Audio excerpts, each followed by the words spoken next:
Well folks, the battery ran out, so here I am, still in America Woods.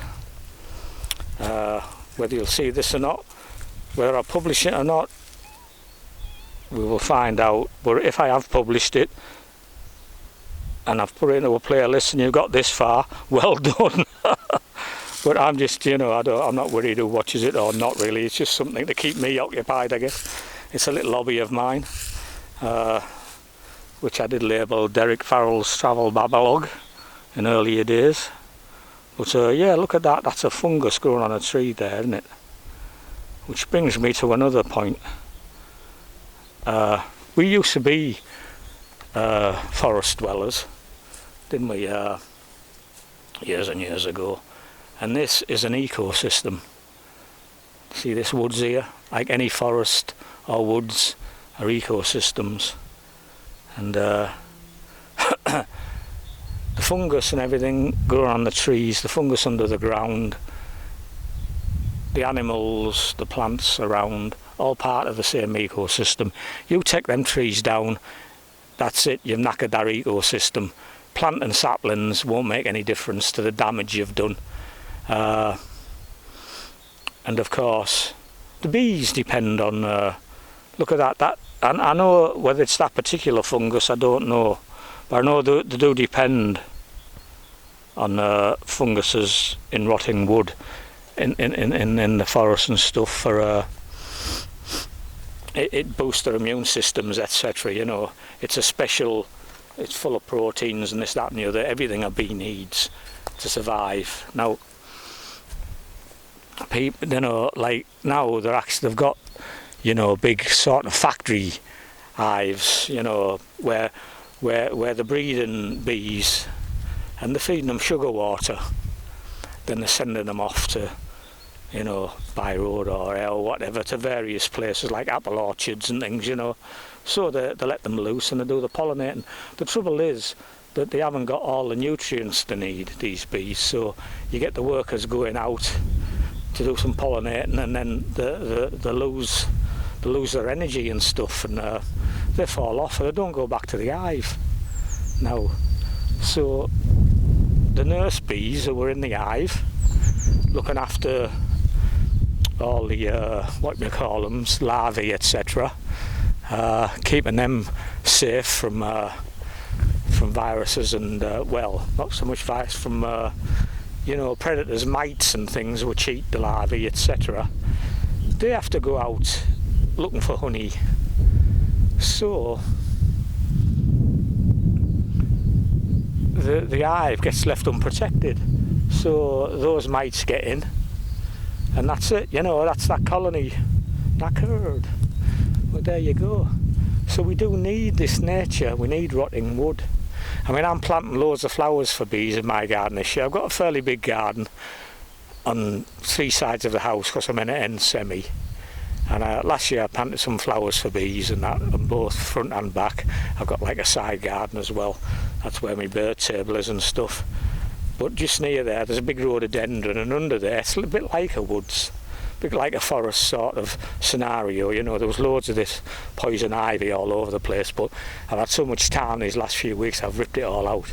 And I'm going to cultivate under that rhododendron. I'm putting bee-friendly flowers in again, but there'll be woodland ones. Various blues and whites and that, and hopefully, yeah, I'm really happy that I've pulled out all the poison ivy and stuff. There was tons of it, took me a couple of weeks messing around, tons of it pulled out, and everything's looking much happier now.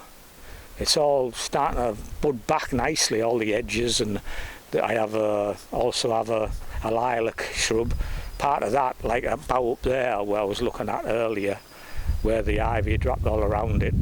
That bough was rotting as I was pulling the ivy off. It was actually, it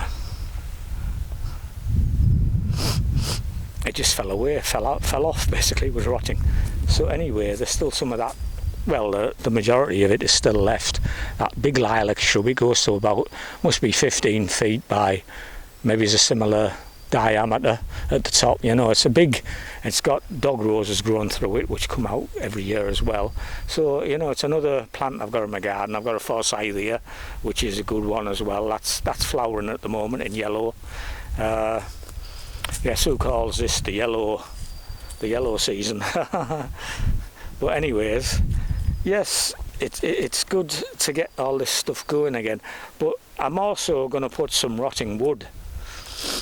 I'd love to get an old rotting log from an ear or something, you know, because the bees like that, because they need those nutrients from the fungus that grows on these things, and that, you know, it's all part of an ecosystem.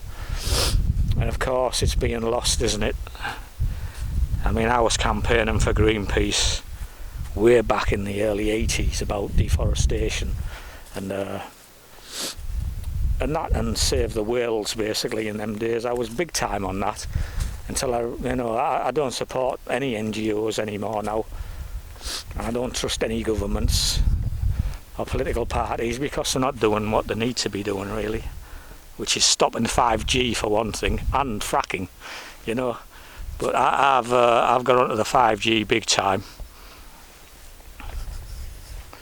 I'm supporting Tanya Rebel as best I can with gigs and stuff, arranging gigs and stuff, because I admire her tenacity. She's right on the ball. In fact, she's so much on the ball it can be a pain sometimes.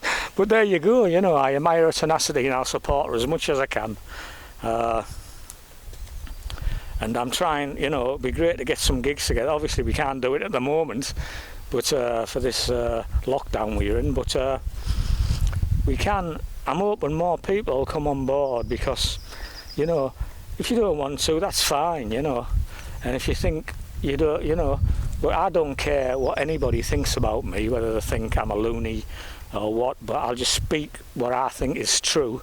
And I believe 5G is an existential threat, full stop, and simple as that. And we need more publicity though. We've got to get it stopped, because it's compromising our immune systems and everything, the existing electromagnetic radiation from 4G, Wi-Fi, etc.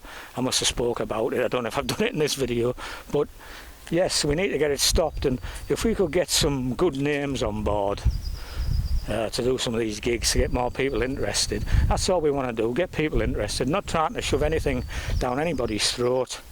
I don't do that anyway. Like I've said in the past, I don't believe in trying to change people's minds, because it's against cosmic law, and people's minds will change when they're ready to. But all I'm asking is if we can get some more support for Tanya in the course. She's doing a great job, and we need more support to get more people involved, because we really do need to get this thing stopped. And people say you're never going to stop that, but we can. There's laws. If we do it properly, we've got to get to all our local councillors. It's no good trying to do it like through someone like Greenpeace anyway. We've got to be petitioning and writing to and emailing to all our local councillors, etc., to get them. A lot of them are not on board because they don't even know what it's all about. But Wi-Fi, it should be banned in schools, that's for certain. And I wouldn't. I mean, since I had my problems, I've disabled my Wi-Fi. I've got nothing wireless in my house. I use my phone from time to time in data for convenience, but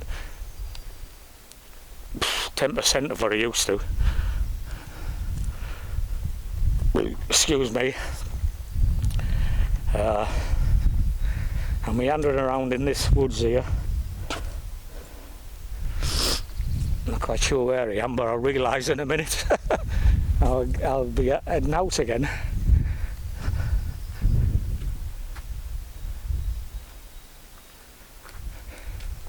Well, this video is halfway. Shit, nearly went. Foot went down a hole. Good job I've got my boots on. Ooh, I heard something dash there, or was it my feet on them leaves? Oh, it was my feet on them leaves. But,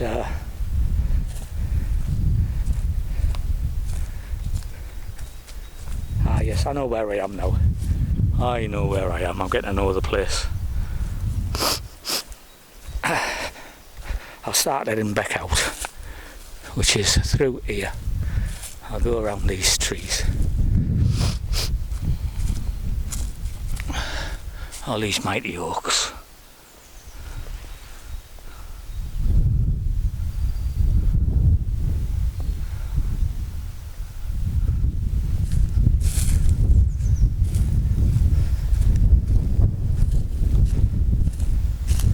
Like I said earlier, if this is in a playlist, and you've got this far through that playlist, you're done well.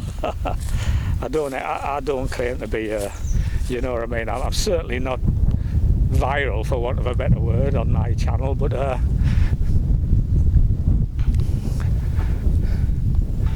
just do it for fun, and when I say fun, I do try to get a message out and all. You know, I don't. Somebody said to me, "Oh, you like doing what you do, don't you, Derek?"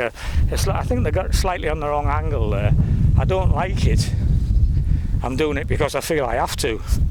I don't like what's going on. No chance. And if I could go out and do, you know, videos and do more videos of singing and gigs and this, that, and the other, I would love to do that. You know, and I still do. But you know, there's more important things, like the next generation, and we're leaving up to the next in it, you know.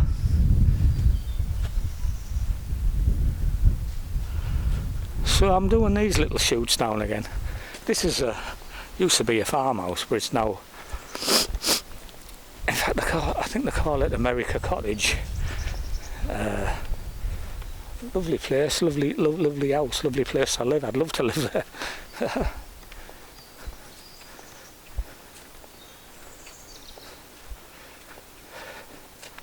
Oh, so I've been through hollow lands and hilly lands again today. I'm just about to go up a hill here. Like I said before, I might be sniffing, but don't worry, I haven't got any viruses around. I have sinusitis. I've had it for tens of years, and when I come out into the open on a day like this, you know, because my sinuses get blocked up, and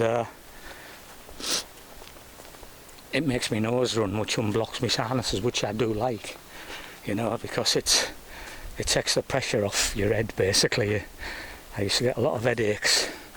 I don't get them so much anymore, because I knocked all the dairy and everything on the head, which is what clogs you up.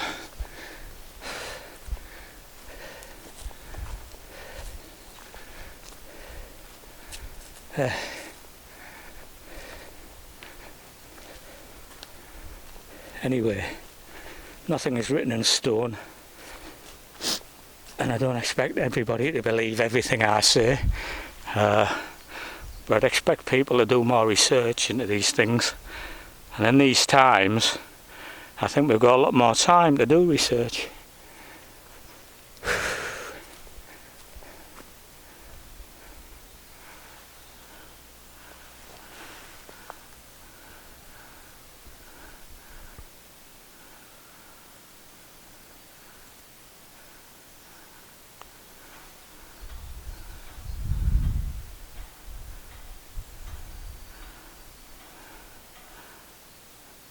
There's a buzzard up there somewhere. I don't know if you can see that. Probably out of focus when I zoomed in there. Well, yeah, we get quite a lot of buzzards on the island. We've got some white-tailed eagles as well, which were introduced here, and I think they're doing well. A couple of them, 2 or 3 of them. I think one flew back to the mainland or something. But yeah, we do have a lot of nice wildlife on the island. We have red squirrels as well on the Isle of Wight.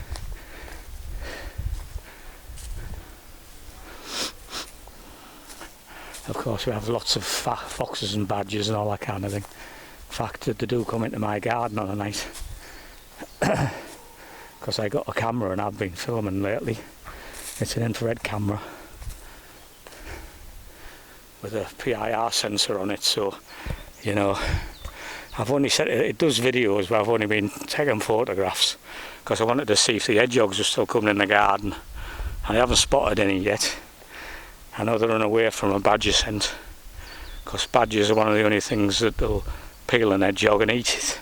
And I did a couple of years back, 3 or 4 years back now, I found a dead hedgehog in the garden. There was nothing of it left, with its skin and bristles, you know, spikes, and what was it? Its blooming entrails, which completely clean, long, just looked like it must have been its appendix or something, you know, something long, which wherever it, which I think was a badger, didn't like that, you know. But anyway, that stressed me a bit, because it was a shame, you know, because I know there was a couple of hedgehogs at least in the garden, because we spotted them one night when we came back in the headlights, and but there you go.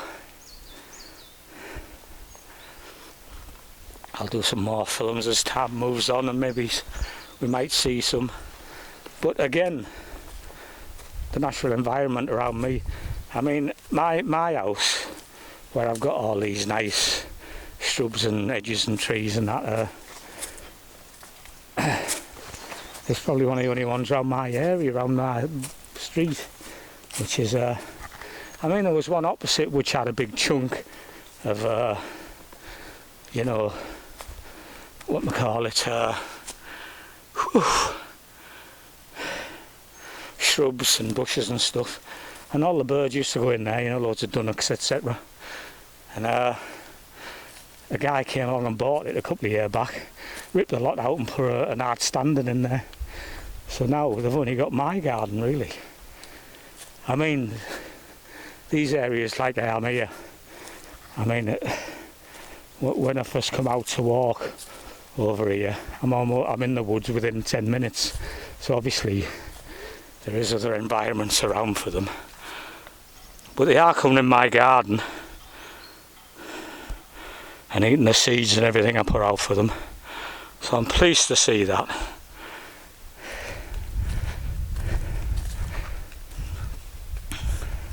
But like I say, I'm not really an angry person. I'm just concerned for the next generation. I mean, I'm 66 now. I've had a couple of strokes well, I say I had a blockage on Boxing Day. I had a stroke in July 2018. But I'm still here. I mean, I could have another stroke tomorrow, I don't know. Who knows? So I'm not worried about me, am I? You know, I'm at the end of well, approaching the end. Hopefully, I'm not quite over the hill yet. But I think a lot of people my age and older are quite happy that they've had a life, comparatively peaceful, unstressful life, compared to what's coming for the next generation. It's, oh God, we need to do something. It's up to us. We're the last generation who know what it's like not to be monitored. And I mean, all these kids now are growing up into it. I think it's normal. It's not normal, is it? Bloody abnormal. Where have we got to?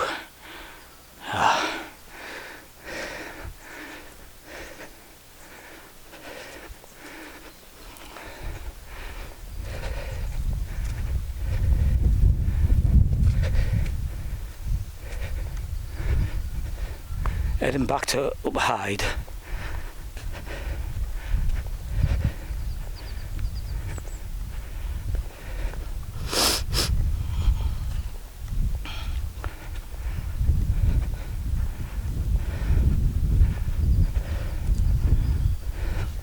God bless everybody.